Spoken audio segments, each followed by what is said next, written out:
For 2 years, the African savanna hid a heartbreaking secret. An emaciated lion trapped inside a massive truck tire, slowly dying in silence. Until one day, a man spotted a strange shape in the grass, a shape that moved. What happened next began an unbelievable journey of pain, rescue, and transformation. The sun hung low over the African savanna, washing the landscape in gold as Daniel drove slowly along a dusty trail. He wasn't searching for anything, just enjoying the silence that came only in places untouched by the world. But then, something unusual caught his eye. Far ahead, in the middle of the tall grass, a dark shape moved and froze.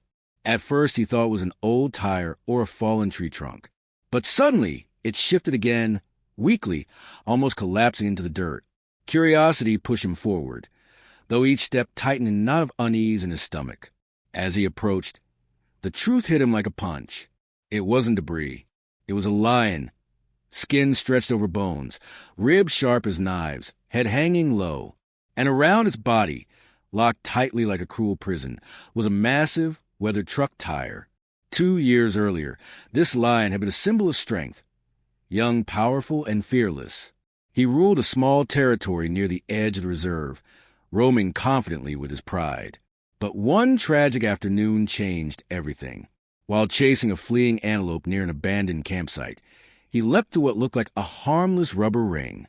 In an instant, the heavy truck tire slid over his head and jammed around his mid-body.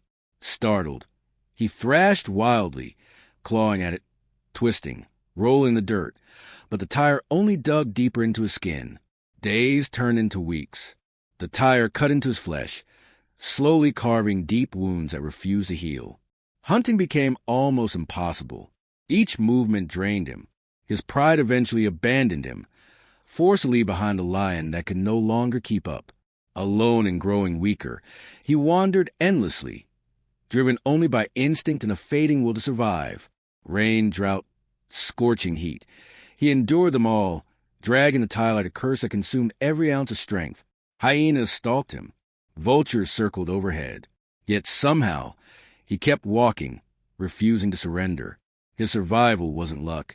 It was pure, desperate determination. Daniel's hands trembled as he dialed the wildlife emergency number. His voice cracked as he described what he saw.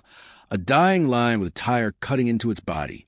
The operator paused, stunned, then assured him that a rescue team was on the way. But minutes felt like hours as Daniel stood there, watching the lion struggle for breath. When the wildlife truck finally arrived, the team stepped out cautiously. Even in its weakened state, a lion was still an unpredictable predator. One wrong movement could trigger a defensive attack. The team loaded a tranquilizer dart, whispering instructions as they slowly advanced. The dart fired with a soft whip, striking the lion's flank. For a terrifying moment, the lion roared and staggered, eyes wide with fear and pain. Then his legs buckled, and he collapsed heavily into the dust. The real danger had only begun. Cutting the tire free required precision. The rescuers knelt beside the unconscious lion, knives and metal cutters in hand. Up close, the damage was far worse than they expected. Deep wounds filled with dirt, skin rubbed raw, infection spreading. Each slice into the thick rubber was slow, tense, and painfully deliberate. Daniel held his breath as the final cut snapped through. The tire fell away with a dull thud. For the first time in 2 years, the lion's body was free, but his life still hung by a thread. The race against time began the moment the tire hit the ground. The rescue team carefully slid the lion onto a stretcher, his thin body barely filling the canvas. Daniel climbed into the back of the truck without hesitation, refusing to leave the lion's side. As the engine roared to life, he watched the rise and fall of the lion's chest. Slow, shallow, frighteningly weak. At the wildlife center, veterinarians rushed forward, their expressions tightening as they examined the wounds. The sedative was wearing off, but exhaustion kept the lion still. They cleaned gashes packed with dirt, drained infected pockets of fluid, and inserted 4 lines to hydrate him. Every minute felt like a battle, but by nightfall, hope began to slip. The lion refused food. His breathing grew irregular. His heartbeat weakened. One of the vets whispered that he might not make it through the night. Daniel couldn't bear to walk away. He sat by the metal enclosure, speaking softly through the bars, telling the lion he wasn't alone anymore. Hours passed. The room was silent except for the rhythmic hum of medical machines. Just before dawn, something changed. The lion's ear twitched. His eyes fluttered open for a brief moment, dull, unfocused, but alive. And then, slowly, he lifted his head just an inch off the ground. It wasn't much, but to Daniel, it was everything. It was the first spark of life, the first sign that the lion wasn't ready to give up. Recovery did not come quickly. Each new day felt like a test the lion barely passed. His body was fragile, weakened by years of starvation and infection. Yet slowly, almost imperceptibly, small changes began to appear. His breathing steadied. His eyes opened longer. His appetite returned in timid, careful bites. The veterinarians crafted a strict plan: hydration, antibiotics, nutrient-rich meals, and daily cleaning of the deep wounds carved by the tire. The lion endured it all with quiet strength, flinching only when old pain resurfaced.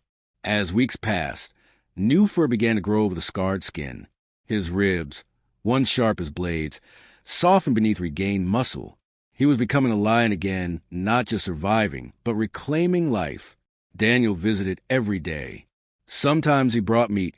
Sometimes he simply sat nearby, speaking softly through the enclosure. And in those moments, something remarkable happened. The lion began to recognize him, not with fear, but with trust. His eyes followed Daniel's voice, calm and steady. But the emotional wounds ran deep. Loud noises sent the lion retreating. Sudden movements made him freeze. Trauma lingered like a shadow, and the rescue center debated whether he could ever truly return to the wild. Daniel believed he could. He had seen the spark return, seen the strength rising inside him. All the lion needed was a chance. Months later, the day everyone had hoped for finally arrived. The lion, once a skeletal shadow of himself, now stood tall, muscles strong, eyes bright, mane fuller than anyone thought possible. The veterinarians gathered for final evaluation, and after a long, silent moment, they nodded. He was ready. Daniel accompanied the team to a protected reserve, a vast stretch of land where the lion could roam freely without danger. As the cage door opened, the lion hesitated only for a heartbeat. Then he stepped onto the earth, breathing in the wild air he had been denied for so long. He walked forward with steady strength, pausing halfway to turn back. His eyes met Daniel's, filled with gratitude, recognition, and unspoken understanding. Then he lifted his head and released a powerful roar, echoing across the plains. A life once trapped was free again.